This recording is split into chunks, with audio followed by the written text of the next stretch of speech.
Dead on the spot ang isang babaeng binaril sa mukha sa Tondo, Maynila. Nangyari ang krimen malapit lang sa bahay ng biktima. Nasa frontline ng balitang yan, si Lina Ong Pauco. Nakahandusay at wala ng buhay ang babaeng yan nang madatna ng ilang residente sa barangay 105 Tondo, Maynila. May tama ng bala sa mukha ang biktima na nakatira lang di kalayuan mula sa crime scene.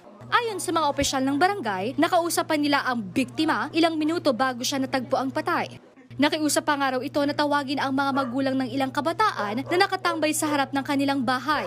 Nung mga oras na bago naganap yung insidente o yung pamamaril, nag-rubing kami nila kagawad. Nadaanan pa nga namin. Kung sinabihan niya na yung mga bata pauwiin.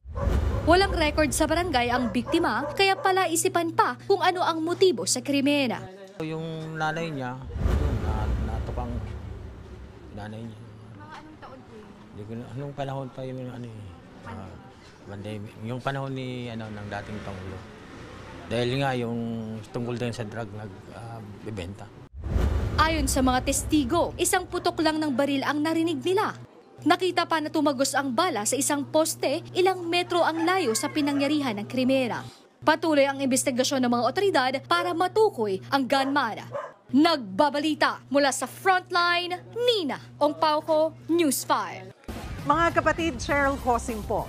Maging maalam at may pakialam sa mga napapanahong issue at headlines. Mag-follow at mag-subscribe na sa social media pages ng News 5.